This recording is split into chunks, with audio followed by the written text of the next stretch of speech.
Sims 4 video today. Hope everybody's doing well. I tried my hand at a starter home, trying to see if I can make a inexpensive house. It's so hard for me to do, but I thought I'd give it a try.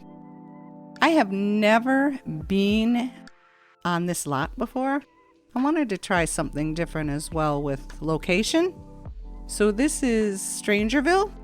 Such a pretty lot. I can't get over it.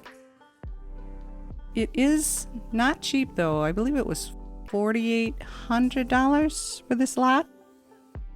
And the house ended up being 58 something, 40, no, 48. 48. Yeah. Darn it, I never remember. I wish I would write this stuff down, but it's 48 or 58,000 simoleons. So apologies to anyone who wanted a really cheap starter home. I don't know what I do wrong. I used too many packs. I thought I was really sticking to basics here, and it just got away from me again. I think the house is too big, and then I think it's too small. I can't bring myself to use some of the items in this game, even though they did do an overhaul. I understand that. I saw a majority of the things that the Sims team did to improve things. Not complaining, but there are some items in this game that I'm like, oh my goodness, I just can't use that. So I don't. The layout itself, I didn't find it too boring or annoying, but there's just something about this that I just don't like. I hope you guys like it though, but I wouldn't be surprised if you didn't. And you're welcome to tell me in the comments below what I did wrong. At the beginning, I'm just showing you what each room would be, so I'm not using those items in particular. I opened up the living room because that was bothering me. I'm not a rat maze type builder. I like open spaces. And I think that might be part of the problem with trying to build a starter home. You have to make allowances for bathroom, bedroom, kitchen, right? Now you can't have an open kitchen, but you still need wall space for counters and the refrigerator or whatever. So sometimes I'll use half walls just to make it seem more open. In this case, I didn't do that, but I did give a living dining area, and I liked that aspect of it. But the other thing I have a problem with these starter homes is you have to go cheap, so you have to use cruddy windows. And that's one of my biggest arguments and fails when I try to do this. This lot is in such a cool place. You would want massive windows all over the place so that you can see it. And I barely gave them a backyard. The windows are, oh my goodness. But what I started out doing was using Strangerville items. And then that got away from me as well. It's so frustrating when you think you're doing okay, and then you go and upload it to the gallery and it shows you all the packs that you used, and it's like, no way did I do that. So again, apologies. Because I remember throughout most of this design, I'm like, maybe people don't have snowy escape. Maybe people don't have this, you know. So I would go back and look for something else. And I still ended up using too many packs. So again, I'm sorry. I think too, the problem I had was I just really liked this lot. And I wanted the home to reflect that, and I don't think it does. I think this is a Willow Creek house in a very beautiful corner of the Sims 4 world.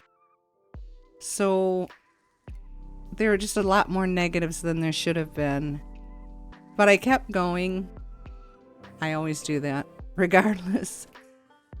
Win or fail, I keep plodding through. So this is tour. look at that backdrop. It's just, I've never, well, no, I'm not going to say I've never built on the Strangerville world before, but I've never been to this part of it, and it is so pretty. It even made me wonder why I was always confused why they keep giving you Strangerville items in builds, you know, like that tree there. That's a Strangerville tree, and I'm like, why isn't it in Oasis Springs? Very confusing. But this is the desert southwest. But I thought that's where Oasis Springs was as well. Maybe it's a little further north because of the canyons. I don't know. But I think I should start building more in Strangerville. I don't know that people like or dislike this world. I know there was strong opinion about the gameplay aspect. I just never really gave this world much attention. And I'm going to have to rethink that. I think it's pretty. I even like the hairstyle and the clothing that came with this pack. Some of the windows, some of the stairs and the railings, I like those too. The doors are cute. Yeah, there's really not too much to complain about with the Strangerville pack. Isn't that odd? Never thought about it, and yet I use the items a lot. Again, I went with neutral colors because I always do. I don't know that it came out too... Oh, yes. I have to mention that. I did make a mistake. The bathroom door, I ended up making an ensuite for the mom. And there's no way for the little girl to take a shower or a bath now. So the door should be outside this hall here. And there's plenty of room for one. I suppose I could keep the door that's in this room as well. And then just have 2 doors into the bathroom? I don't know. But, I mean, if you download it, you could make that switch pretty easy.